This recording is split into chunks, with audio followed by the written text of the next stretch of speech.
The echo of a gunshot pierced the frigid Montana air as Rosalie Blackburn burst through the doors of the Pine Ridge Saloon, her burgundy dress torn at the hem, blood staining her trembling hands. It was 1874, and in the small frontier town of Silver Creek, a woman alone might as well be a lone deer among wolves. The piano player's fingers froze mid-melody, conversations halted, and all eyes locked on the 23-year-old schoolteacher whose reputation had been pristine until that very moment. "Sheriff Caldwell is dead," she gasped, clutching her side where a hidden wound seeped crimson into the fabric of her dress. "Ambushed at the Hawkins property. Please, someone must help me bring him back to town." The saloon erupted into chaos. Men sprang to their feet, some reaching for their guns, others hurling accusations before she could catch her breath. "What were you doing out there alone with the sheriff, Miss Blackburn?" demanded Howard Jenkins, the town banker whose jowls quivered with each syllable. "I was not alone with him," Rosalie replied, her voice gaining strength despite her weakening body. "I was returning from delivering medicine to the Hawkins children when I heard gunfire. The sheriff had ridden out earlier to investigate reports of cattle rustling." Judge Thornton stepped forward, his gray eyebrows furrowing deeply. "A schoolteacher delivering medicine. That is the doctor's job, Miss Blackburn. Dr. Morrison is bedridden with influenza," she said. "The children needed the medicine and Mrs. Hawkins sent word, convenient story," interrupted Millicent Porter, the milliner whose sharp tongue was known throughout 3 counties. "Everyone knows you've had your eye on the married sheriff since you arrived last spring." Rosalie's face flushed with indignation. "That is a vile accusation." "I would never. Then how do you explain the blood on your hands?" challenged Jenkins. "I tried to save him," Rosalie whispered, her eyes brimming with tears. "The bullet caught him in the chest. I pressed my hands against the wound, but there was nothing I could do." From the corner of the room, a tall figure rose. The crowd parted as Nathan Reid approached, his spurs jangling with each deliberate step. The 30-year-old cowboy had been a silent fixture in Silver Creek for the past 3 months, taking odd jobs and speaking only when necessary. His weather-beaten hat cast shadows across his face, but his piercing blue eyes remained visible, assessing the situation with calculated calm. "I will ride with Miss Blackburn to retrieve the sheriff," Nathan announced, his deep voice silencing the murmurs. "Judge Thornton, perhaps you should gather a posse to track the killers while the trail is fresh." Judge Thornton nodded reluctantly. "Very well, Reid, but I warn you to keep a close eye on the lady. This situation is most irregular." Within minutes, Nathan had helped Rosalie onto his horse and mounted behind her. Her body swayed dangerously as they rode, and he realized her wound was worse than she had let on. "You need a doctor," he said, steering his horse toward Dr. Morrison's house instead of the Hawkins property. "No," she protested weakly. "They will think I am avoiding taking them to the sheriff. We must go now." "The sheriff is dead, Miss Blackburn. You said so yourself. A few minutes will not change that fact.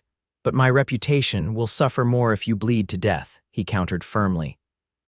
"Besides, I already know the truth." Her body tensed against him. "What truth? That you were not with the sheriff when he was shot, that you found him afterward, that you tried to save him. How could you possibly know that?" "Because I was tracking the same rustlers the sheriff was after. I saw everything from the ridge, but I was too far away to intervene in time." Relief washed over Rosalie's features before pain contorted them again. "Then you can tell them I did not lie." "I will," Nathan promised as he guided his horse to the doctor's back entrance, away from prying eyes. Doctor Morrison, despite his own illness, managed to treat Rosalie's wound a deep gash from what appeared to be a knife rather than a bullet. While the doctor worked, Nathan kept watch outside, his mind piecing together the fragments of what he had witnessed and what remained unclear. When the doctor finished, Nathan entered the room. Rosalie lay pale against the white sheets, her auburn hair cascading across the pillow like a river of copper. "The wound will heal," Dr. Morrison said, wiping his hands on a towel, "but she needs rest, and protection, I suspect." "She will have both," Nathan replied, his eyes never leaving Rosalie's face. As the doctor shuffled from the room, Nathan approached the bedside. "Miss Blackburn, I need to ask you something, and I need the truth." Rosalie met his gaze steadily. You have it. The rustlers I was tracking, they did not just kill Sheriff Caldwell, did they? They attacked you first. Her eyes widened, then clouded with fear.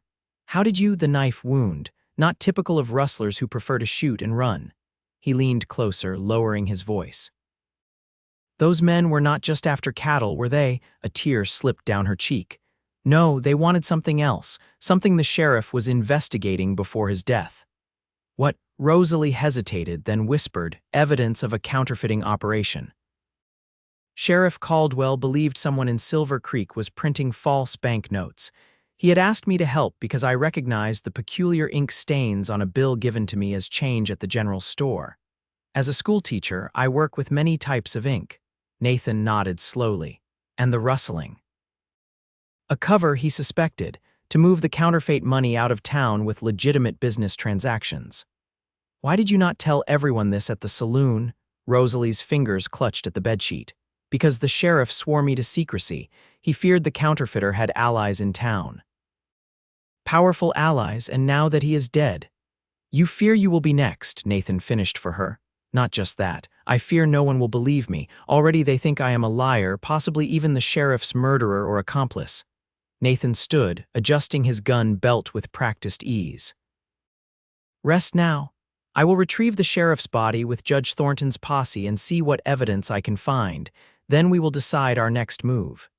As Nathan turned to leave, Rosalie caught his wrist. Her touch sent an unexpected warmth through his veins. Mr. Reid, why are you helping me? You hardly know me. His expression softened slightly. Let's just say I recognize innocence when I see it, Miss Blackburn, and I have my own reasons for wanting justice in Silver Creek. With those cryptic words, he departed, leaving Rosalie to wonder about the mysterious cowboy who had become her unlikely champion. The retrieval of Sheriff Caldwell's body confirmed Rosalie's account of finding him shot at the Hawkins property.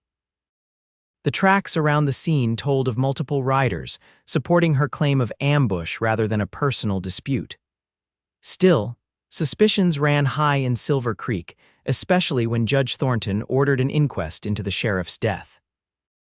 3 days later, Rosalie sat before the hastily assembled jury in the town hall, her back straight despite her healing wound. Nathan stood at the back of the room, watching as Judge Thornton conducted the proceedings with thinly veiled hostility toward the young schoolteacher. Miss Blackburn, please explain once more your relationship with the late Sheriff Caldwell, Thornton demanded. There was no inappropriate relationship, Your Honor, Rosalie replied firmly. Sheriff Caldwell was helping me investigate suspicious currency that had appeared in town. He believed there might be a counterfeiting operation. Murmurs rippled through the crowded room. Counterfeiting. Jenkins scoffed from his place among the jurors. Preposterous, and why would the sheriff enlist a schoolteacher in such a dangerous investigation rather than his deputies?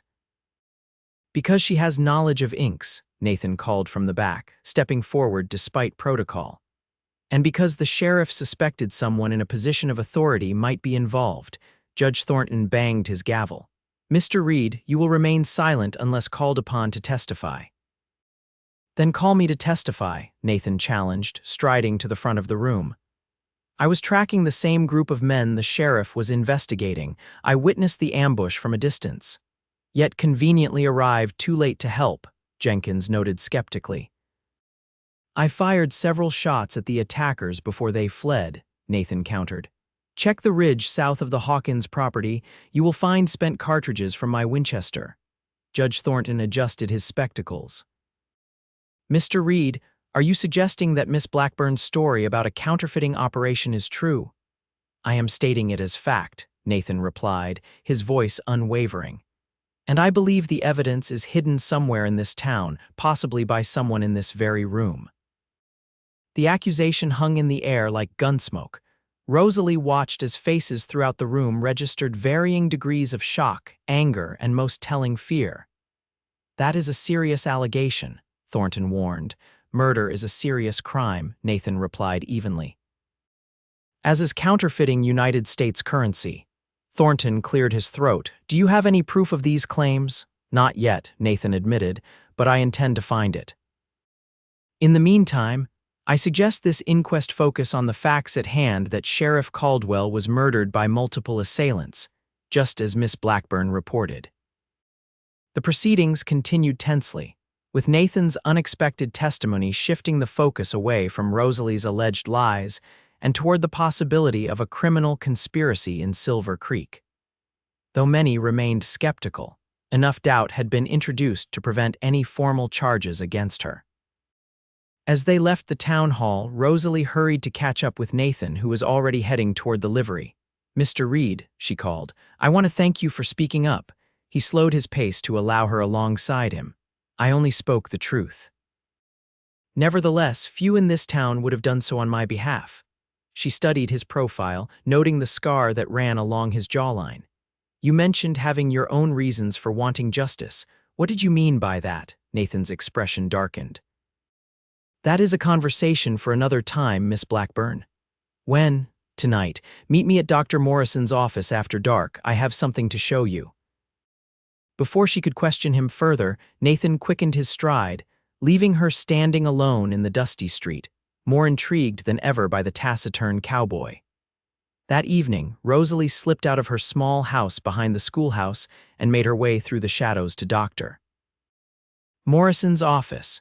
The streets were quiet, with most of Silver Creek's residents either at home or in the saloon. Nathan was waiting for her at the back entrance, his face partially illuminated by the glow of a small lantern. "Thank you for coming," he said, opening the door. "Doctor Morrison has gone to deliver a baby at the Thompson farm. He said we could use his examination room."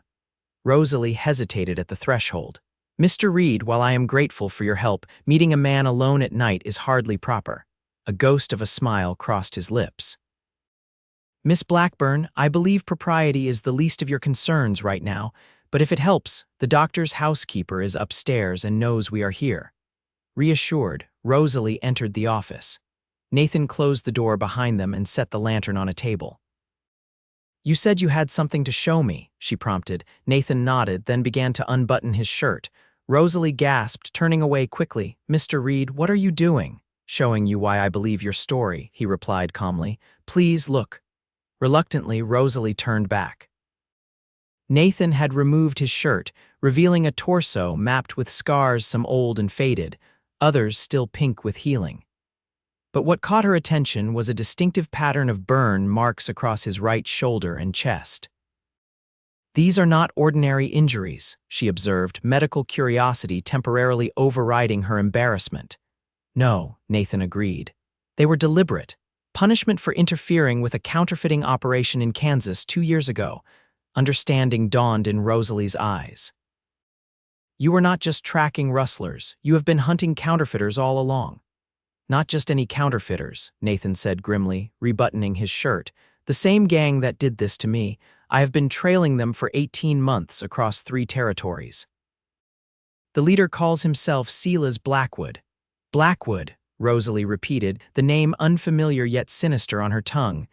"A false name, of course, but his operation is real enough. They establish themselves in growing frontier towns, produce their false bills, then move on before federal marshals can catch up. And you believe they are here in Silver Creek?" "I know they are. Sheriff Caldwell's investigations were getting too close. That is why they killed him." Rosalie sank into a nearby chair, processing this information. "If what you say is true, then we are both in grave danger." "Yes," Nathan agreed, taking a seat across from her, "but we also have an advantage they do not know about." "What is that?" "Each other." His blue eyes held her steadily. "They believe you are discredited, and they have no idea who I really am. Together, we might be able to finish what Sheriff Caldwell started." "How? I am just a schoolteacher, Mr. Reid, not a lawwoman or a detective. But you are observant, you notice the ink. And you have the trust of this community, or at least you did before recent events."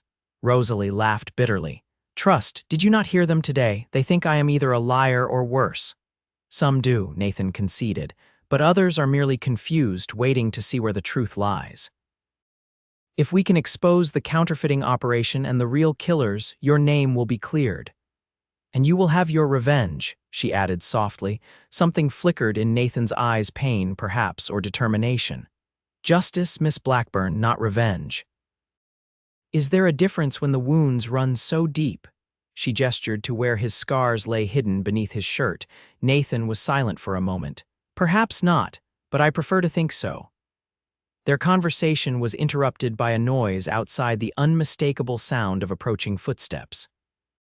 Nathan extinguished the lantern swiftly, plunging the room into darkness. "Someone is coming," he whispered, drawing his revolver. "Stay behind me." The back door creaked open and a figure slipped inside. Nathan cocked his weapon, the sound sharp in the silent room. "Identify yourself," he commanded. "It is only me," came Dr. Morrison's voice. "I returned earlier than expected. The Thompson baby decided to wait another day." Nathan lowered his gun as the doctor lit a lamp. "My apologies, doctor, none needed," Morrison replied, eyeing them curiously. "Though I must say these late-night consultations are becoming a habit. Is your wound troubling you, Miss Blackburn?" "No, doctor, we were discussing other matters." The older man nodded knowingly. "The sheriff's murder and these rumors of counterfeit money, I presume." Nathan and Rosalie exchanged surprised glances. "You know about the counterfeiting?" Nathan asked. "Caldwell confided in me several weeks ago," Morrison admitted. "Asked me to examine some bills, said the ink seemed off. He was right. It contained an unusual compound I have only seen in specialized printing operations back east." "Why did you not say anything at the inquest?" Rosalie asked, unable to mask her accusation. The doctor sighed heavily. "Because, my dear, I am an old man with a failing practice in a town where certain powerful men control nearly everything. Speaking up would have accomplished nothing except perhaps hastening my journey to the graveyard." Nathan's expression hardened. "Your silence makes you complicit, doctor." "Perhaps," Morrison acknowledged, "but it also keeps me alive to treat those who need me, like Miss Blackburn when she appeared with a knife wound, and it allows me to choose when and how to help those seeking justice." "Like now," Rosalie ventured. "Indeed." The doctor moved to a cabinet and unlocked it with a key from his pocket. From inside, he withdrew a small package wrapped in oilcloth. "Sheriff Caldwell left this with me the day before he died. Said if anything happened to him, I should ensure it reached the federal marshal in Helena." Nathan took the package and carefully unwrapped it. Inside lay several counterfeit bills and a folded piece of paper containing names and dates. "This is evidence of the operation," Nathan murmured, scanning the document. "Shipments, amounts, contacts." He looked up sharply. "Howard Jenkins is listed here." "The banker," Rosalie breathed. "Of course, who better to introduce false currency into circulation?" "And Judge Thornton," Nathan continued, his finger tracing another entry. "No wonder he was so eager to discredit you, Miss Blackburn." Dr. Morrison nodded grimly. "The sheriff suspected half the town council was involved, either directly or through intimidation. Silver Creek has become rotten at its core. Then we need help from outside," Nathan decided. "This evidence must reach the federal authorities." "The telegraph office is controlled by Thornton's nephew," Morrison pointed out, "and the roads will be watched now that they know someone is onto them." Rosalie straightened, a plan forming in her mind. The school excursion to Fort Harrison. "It is scheduled for the day after tomorrow, an educational trip for the older children to learn about the cavalry's role in territorial defense. I could carry the evidence." "Too dangerous," Nathan objected immediately. "If they suspect you, they already suspect me," Rosalie countered. "But they would never expect me to continue with a planned school outing in the midst of all this. And they would certainly not expect me to be carrying evidence against them with a dozen children as witnesses." Nathan considered this, reluctance evident in his features. "You would be vulnerable on the road." "Not if you were to accompany us," she suggested, "as an additional chaperone. The school board approved the trip months ago but left the details to me. I could insist on hiring a guide familiar with the territory." A slow smile spread across Nathan's face, the first genuine smile Rosalie had seen from him. "Miss Blackburn, you are not at all what I expected from a schoolteacher. And what did you expect, Mr. Reid? Someone less resourceful." Dr. Morrison cleared his throat. "This plan could work, but you will need to be exceedingly careful. If Jenkins and Thornton realize what you are doing, they will kill us both," Nathan finished grimly. "Just as they killed Sheriff Caldwell." The following day, Rosalie announced the school excursion would proceed as planned, citing the children's education as too important to postpone despite recent events. She publicly hired Nathan Reid as a guide and chaperone, explaining his knowledge of the territory would ensure the children's safety. Judge Thornton and Howard Jenkins exchanged significant glances at this news, but raised no objections, at least not publicly. Behind closed doors, however, their conversation took a more sinister turn. "She knows something," Jenkins hissed in the back room of his bank. "Why else maintain such normal activities while under suspicion, and this sudden partnership with Reid is troubling." Thornton stroked his beard thoughtfully. "Reid concerns me more than the schoolteacher. There is something familiar about him that I cannot quite place." "Familiar how? I am not certain, but he asks too many questions about our business affairs. And he seems unusually protective of Miss Blackburn." Jenkins paced the small room nervously. "If they have evidence, then we must ensure it never reaches the authorities," Thornton interrupted firmly. "The Fort Harrison Road passes through Blackwood Canyon. An ideal location for an unfortunate accident, would you not agree?" Jenkins nodded slowly, a cruel smile forming on his fleshy lips. "A terrible tragedy for our community, the loss of our schoolteacher and so many promising young students, indeed. Such a shame that outlaw territory remains so dangerous, despite our best efforts to civilize it." The morning of the excursion dawned clear and cold. 12 children between the ages of 10 and 15 gathered outside the schoolhouse, their excitement palpable despite the early hour. Parents delivered last-minute instructions and packed lunches, while Rosalie checked her list to ensure everything was in order. Nathan arrived leading 2 additional horses packed with supplies, his rifle prominently displayed in its saddle scabbard. His eyes continuously scanned the perimeter, noting every person who lingered too long or watched with too much interest. "Are we ready, Miss Blackburn?" he asked, helping a young boy mount a patient mare. "Almost," she replied, conscious of the evidence sewn into the lining of her coat. "Mrs. Thompson is bringing Tommy now, and then we shall depart." Nathan leaned closer, ostensibly adjusting her horse's saddle. "We are being watched," he murmured.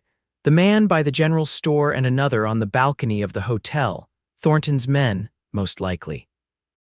Be prepared for trouble once we are outside town." Rosalie nodded imperceptibly, maintaining her cheerful expression for the children's benefit. "We shall be vigilant." Once the final child arrived, the party set out, forming a colorful procession as they rode through the main street of Silver Creek. Townsfolk waved, some genuinely, others with calculated interest. Judge Thornton stood on the steps of the courthouse, tipping his hat to Rosalie with a smile that did not reach his eyes. "Safe journey, Miss Blackburn," he called. "I trust Mr. Reid will keep you all from harm's way." "That is my intention, Judge," Nathan replied evenly. "Though in my experience, danger often comes from unexpected quarters." The subtle warning hung in the air between them before Nathan urged his horse forward, leading the group toward the northern trail. For the first few hours, the journey proceeded without incident. The children sang songs and played word games, their innocent enjoyment a stark contrast to the tension Rosalie felt building within her. Nathan rode sometimes ahead, sometimes behind, constantly alert for signs of pursuit or ambush. By midday, they had covered nearly half the distance to Fort Harrison. As they stopped to rest and eat by a small creek, Nathan approached Rosalie under the pretense of discussing the route. "We will reach Blackwood Canyon in about 2 hours," he said quietly. "If there is to be trouble, that is where it will happen." "What should we do?" she asked, maintaining a smile for the benefit of any watching children. "There is another route longer but safer. It follows the old mining trail east before turning north again. Few know of it." "Will we still reach the fort by nightfall?" Nathan shook his head. "No, we would need to camp overnight." Rosalie considered their options, weighing the risk to the children against the importance of their mission. "The parents are expecting us at the fort today, if we do not arrive." "Word will spread that something has happened," Nathan finished, "which might alert Thornton's men to search for us on the alternate trail." "Then we continue as planned," Rosalie decided, "but perhaps we can send the evidence ahead." "How?" Her eyes fell on Tommy Thompson, the oldest boy at 15, who was carefully sketching the creek in a small notebook. Tommy's father raises carrier pigeons.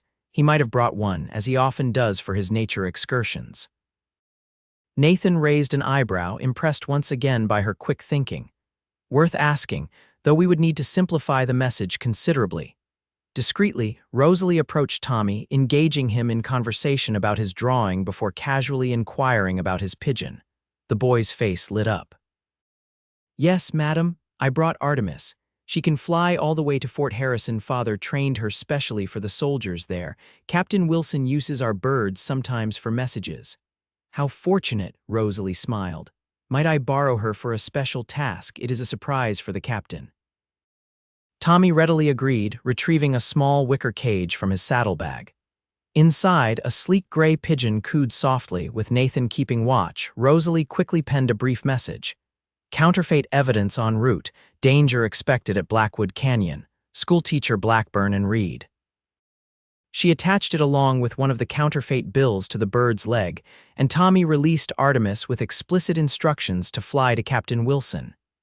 "Even if the bird reaches the fort," Nathan cautioned as they resumed their journey, "help may not arrive in time."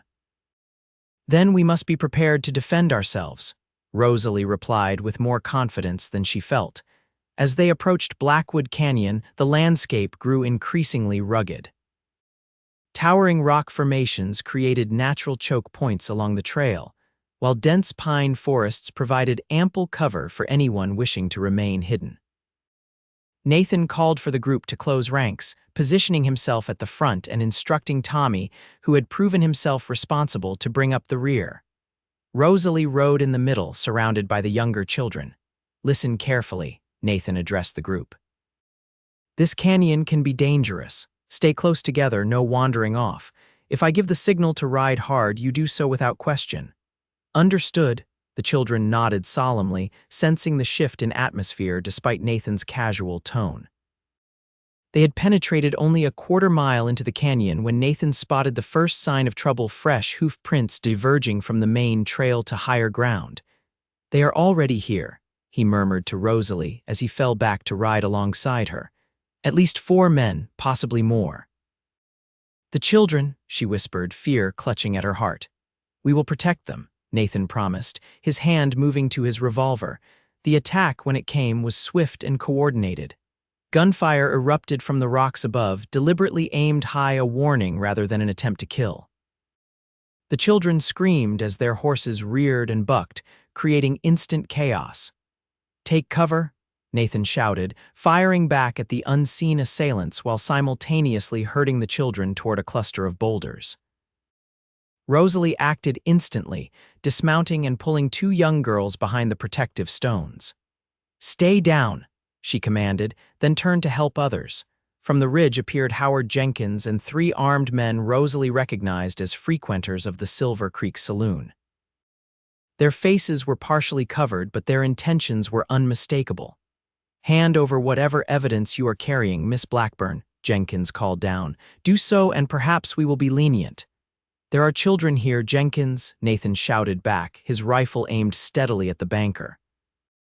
"Is this how low you have sunk? Threatening innocents?"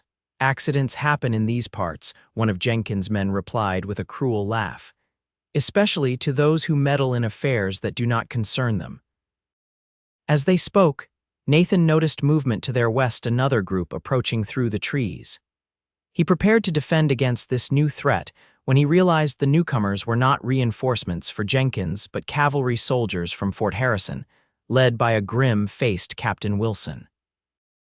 "The pigeon made it through," Rosalie breathed in relief.